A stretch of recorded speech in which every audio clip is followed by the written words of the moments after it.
and I decided to do a get ready with me. Hold it tight, girl, I'ma show you like every night. So let me back it, get that left right from the back. Let me to the end, I'ma take it down low. Move it to the top, I'ma take that slow. Okay, so I'm going to start by carving my brows. So you guys, live after NYSC, it's all shades of expect the unexpected. It's like, we all know that it's almost like a stopping time for some people, because things you had going on, especially if you get posted to a city that is like pretty far from your base, so the things you had going on will probably be on hold for the 12 months duration, like me. This is just my facial cleanser, you guys. I'm just cleansing my face and then I'll carve my brows. So yeah, getting back to Lagos, it's like, oh, getting back to the things you've kept on hold, like back to work. But still, life can come at you with like the unexpected. But we gotta keep it moving. Going to just go in and moisturize my face. Sorry, I'm using this small mirror. It's supposed to have a mirror in front of me, but I don't have one yet. Carrying my stuffs back to Lagos, I had to like put my load. I took it to like a park, all this transportation park, but like express delivery. And the mistake I made was putting my mirror into my bag. Even though I already wrapped it, I should have like kept the mirror separately. I carried the mirror separately, and the person that was packing it then was telling me to bring it out, but I locked my bag and I didn't take the key.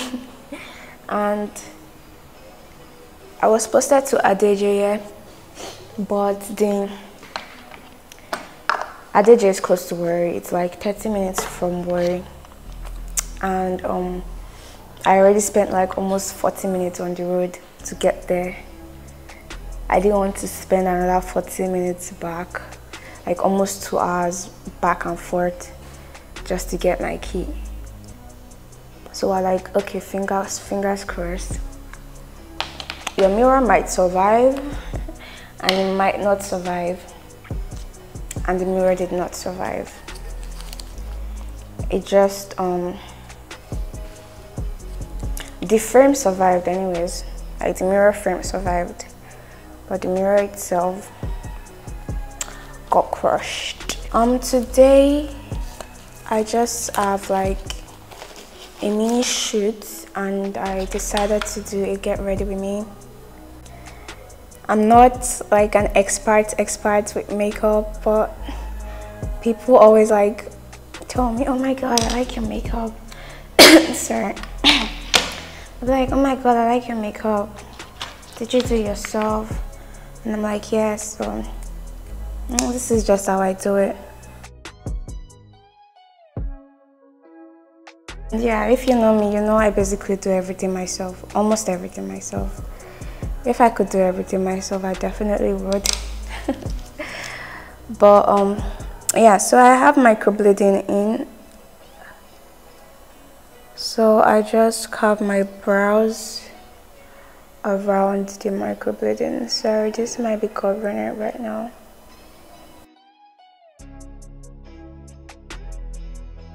I'm trying so hard not to cut myself.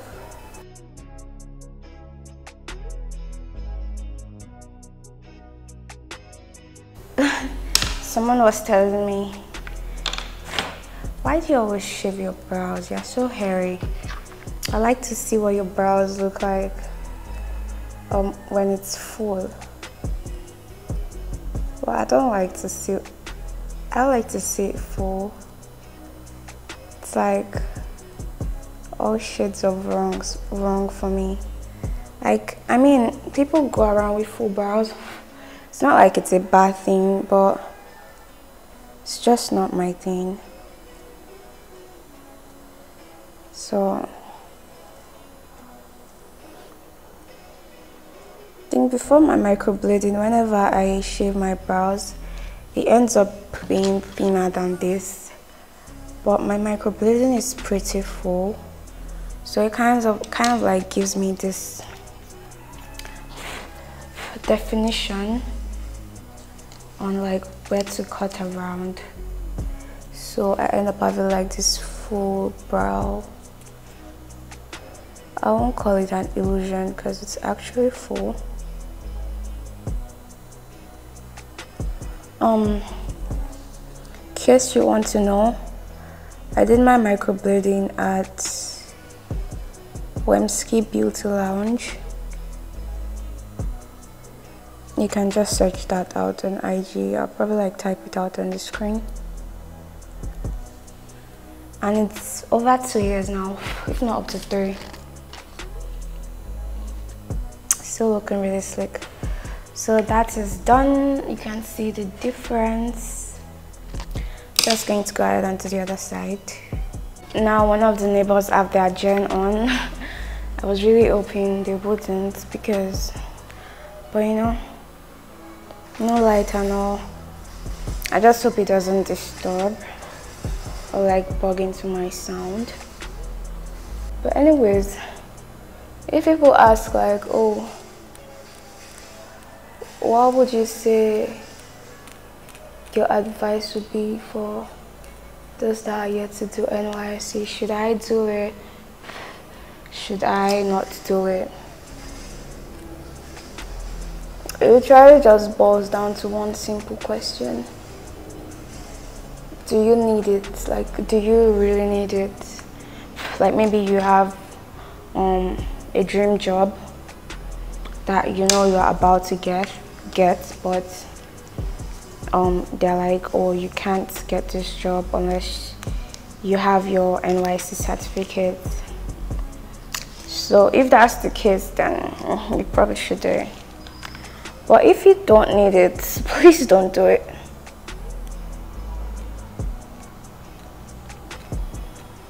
It's like a total, I'm not saying total waste of time, because I met a lot of really cool people through the program, but basically that's just it.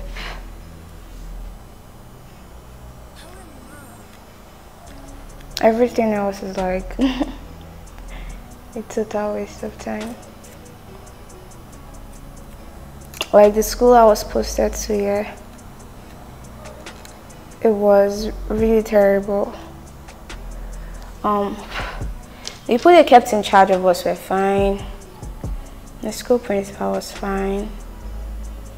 The main issue were the students, like they were not ready to learn. So it's like, even if your teachers can't even handle you, who am I? Why would I kill myself on top of your matter? Or why would I want to? Because I was really serious at first. Like, I was big on making a difference, you know. But it's like that kind of situation where you go, I gotta put me first. I gotta put me first. Because like, they really would fuck with your mental, physical and emotional health. And they're just kids. Well, maybe not kids though. If you don't know, I'm pretty tiny. Oopsie. I'm pretty tiny, so I was literally almost the smallest in the class I was teaching.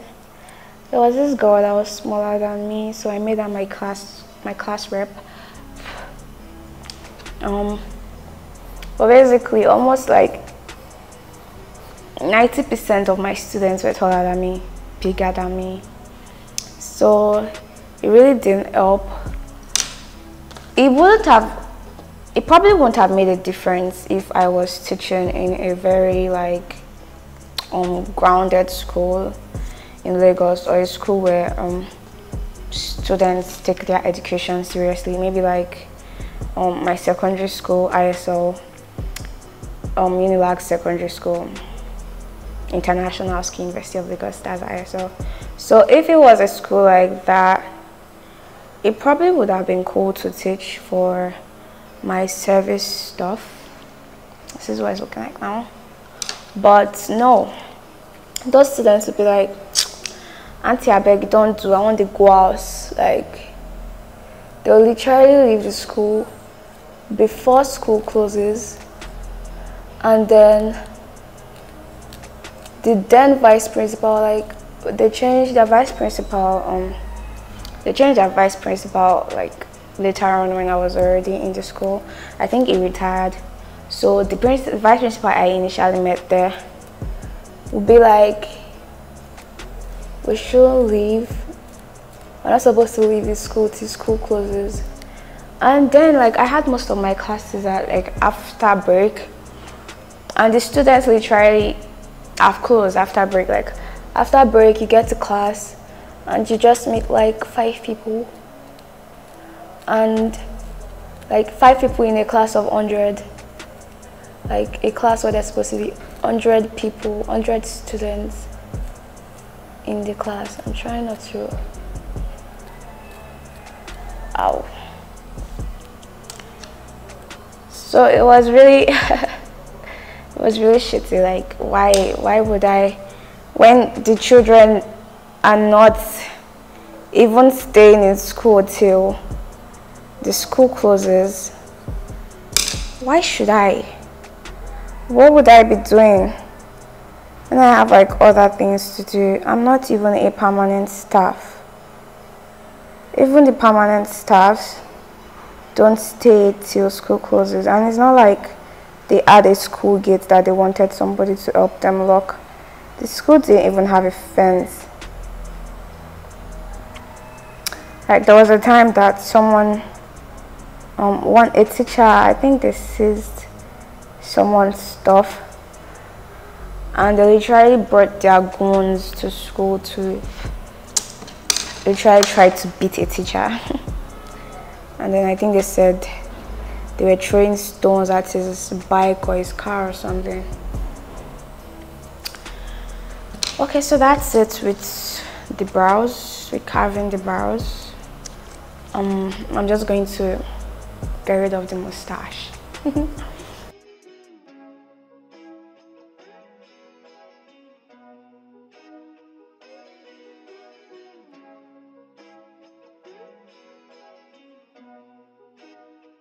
Like my skin was constantly reacting to the water. By the way, if you haven't seen my personal parade video, it's up on my channel.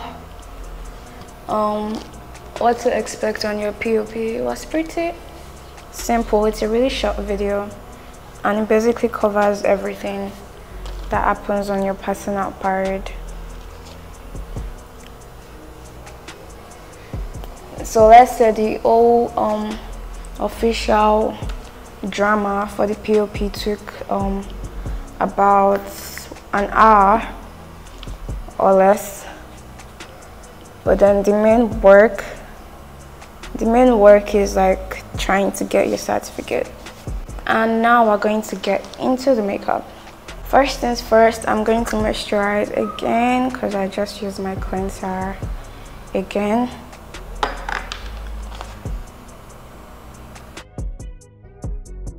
So I'm going to go in with my face primer.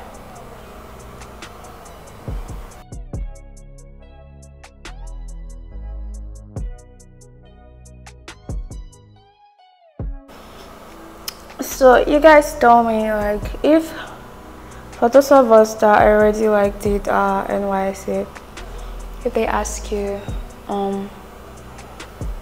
to describe your NYSC experience with like 3 words or 1 sentence, what would it be? Mine, it was quite an experience, but I won't want to do it again. I wouldn't want to do it again. Alright, I have my brows already microbladed. I usually don't stress much on my brows, and it's almost like that's the point, right? We know that brows like takes the most time when it comes to doing makeup. So basically all I do is just like make him more pronounced, because my microblading is already fading a bit. I'm supposed to do like my touch up, but I haven't quite gotten the time to do that yet. So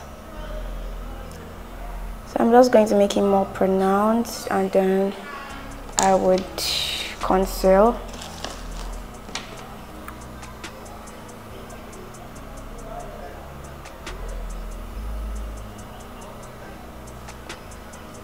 So that's just it. That's just all I do to my brows. That's how you notice that when I do my makeup myself, my brows don't look so big or like professional makeup-ish. I have this professional makeup-ish look. But there was a shoot I had that the makeup artist literally concealed my natural brows and my microblading, so it could like, where's my sharpener? It concealed it so it could like draw over it, and it took forever to get that done, like the drawing over it. I think I'm just going to use it like this. I only have a blade here.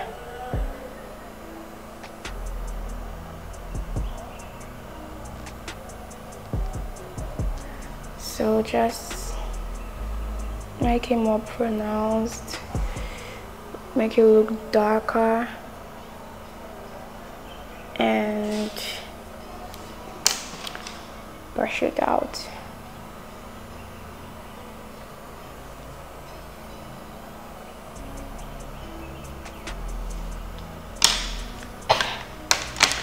Okay, now time to conceal. I think I should just put this here.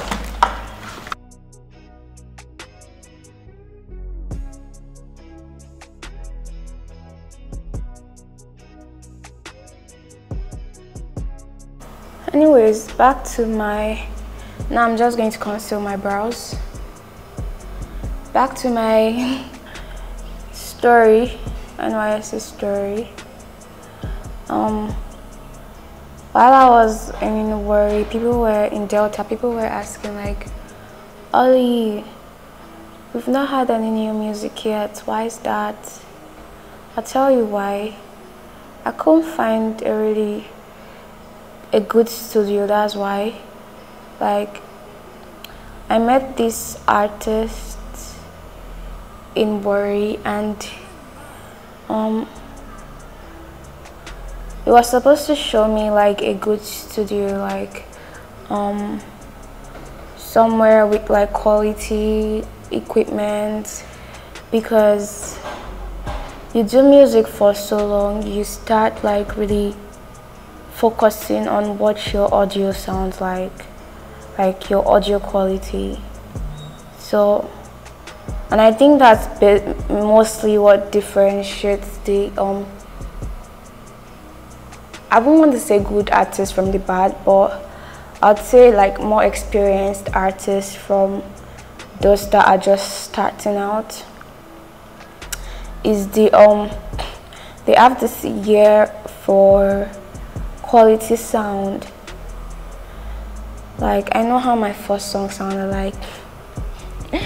It was, apart from the fact that my writing wasn't at its best, the audio quality was also not at its best.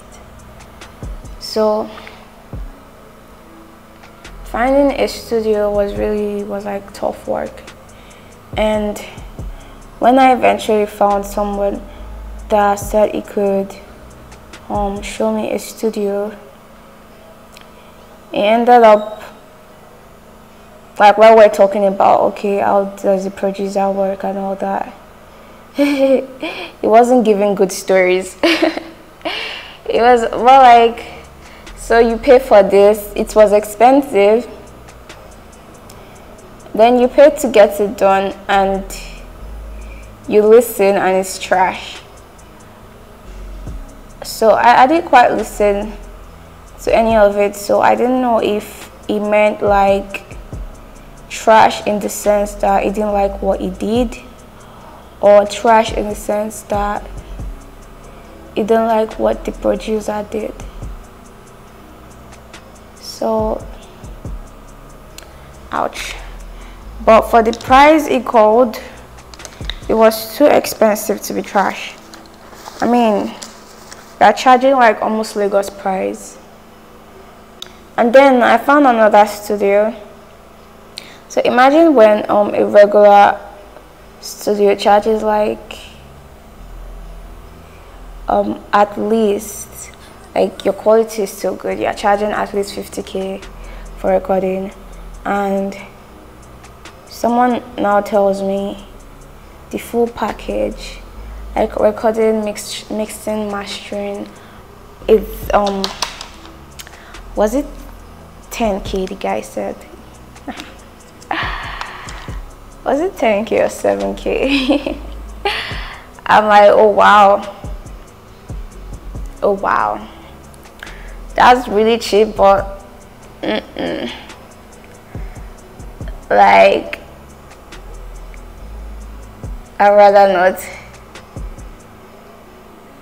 So I didn't even bother to like check out the studio or something, because anyways, everybody I met in Warri was talking about how like if you want to take the music serious, and maybe you are based in Warri, you should relocate to Lagos. So it's like, okay, I guess Lagos, Warri isn't the place for music after all. They said Asaba is like the place for movies. So if you want to go to like the acting industry, you could like move to Asaba. You'll probably see like a lot of good directors and stuff there.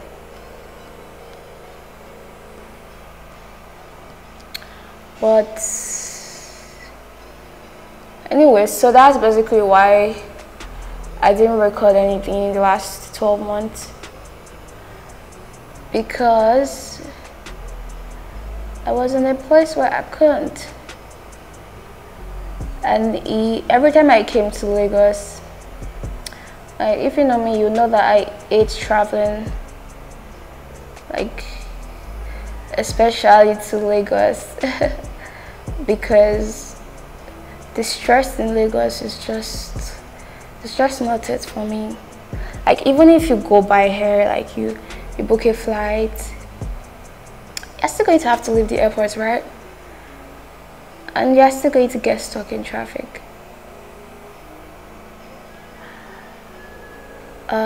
So it wasn't looking like it was going to be worth it for me. And since it's like, okay, this is my base, I can always like come back and, you know, get shit done, I just left it and tried my best to promote my EP that was already out, even though I don't think I did enough of that. But anyways, that's just that. I think I'm going to use my other shade of concealer for the top part. I should have done that for the other side. This is like darker. I don't think I have like a complete makeup kit. Like I won't be doing the contour and highlight and all that. It's just like basic.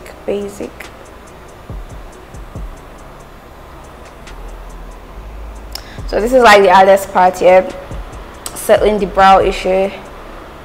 But with my microblading, it's still pretty very fast for me.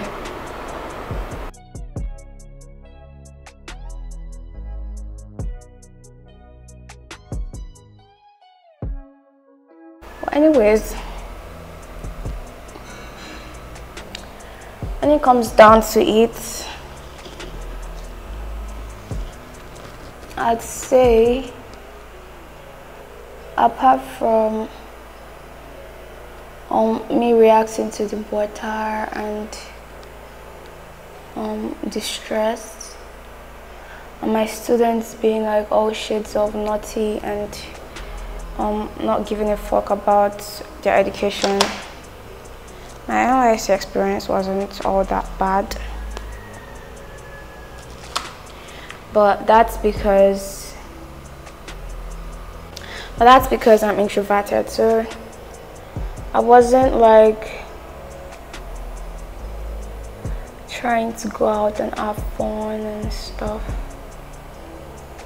Because if that was the case, then what I was would have made that really bad.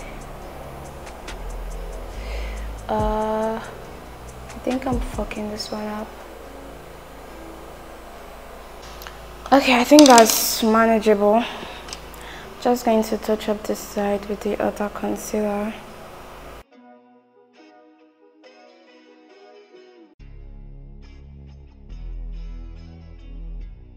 Now I'm going to conceal my eyelids.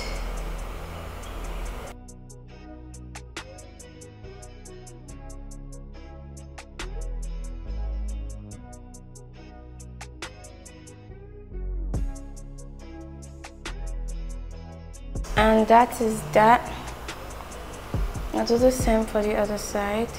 Now I'm just going to buff it up.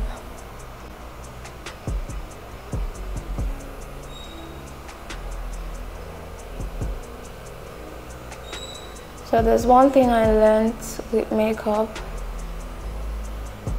So my power bank died and I just went to turn on the gen. But I already did my foundation and the eyeshadow off camera, and since the gen is on now, I'll be doing less talking and more of showing what I'm doing.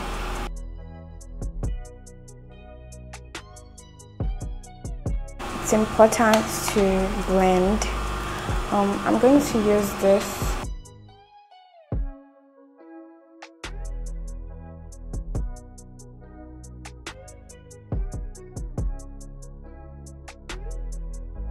I'm just going to draw out a pattern. I initially didn't know what I was going for. I was just doing something, and then I tried to do the same on the other side.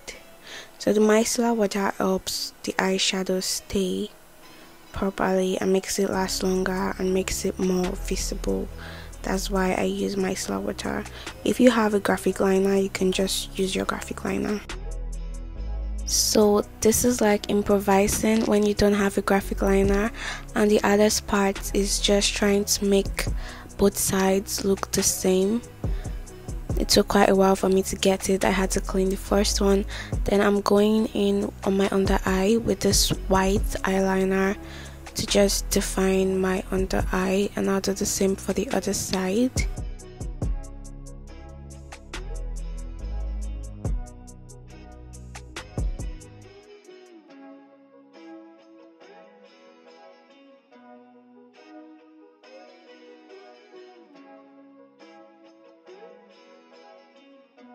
Once that is done, blend, then I'd go in with my powder and just put my powder in.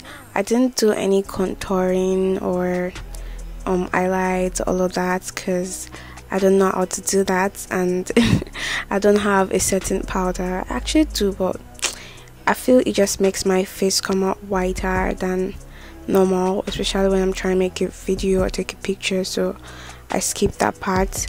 And now I'm just lining out my lips. I'm just going to use a brown lip liner, then go in with another lip liner.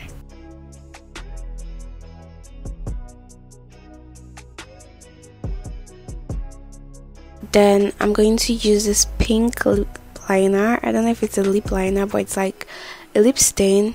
It's for your lips basically, but it's pink, nude pink. I don't know how to describe this product, but anyways, I like to just use that to give my lips this nude pinkish effect, and I like how it comes out.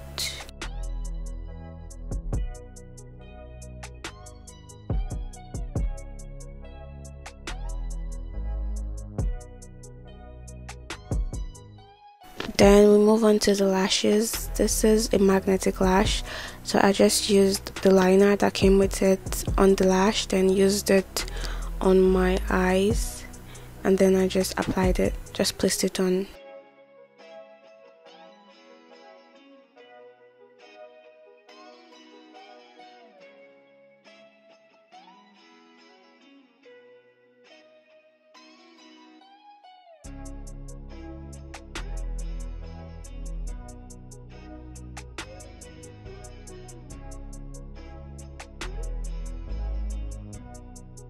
Then I just went in with a little mascara to darken my natural lashes because it had like powder effect on it.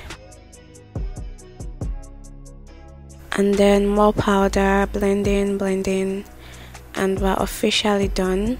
Spritz the end. Now to get my nails done and put on my wig. So we got the nails in. I was checking myself out, combing out my wig, and getting everything all set for the shoot. I just went in with a little highlight on my cheeks, and that's the finishing touch. So let me know if you guys enjoyed this typical amateur makeup tutorial video. It was more of a get ready with me than a tutorial video because I'm just showing you what I'm doing. And give this video a thumbs up if you liked it. Check out my lyric video for my song if you are yet to see it. It's out on my channel, No Tension.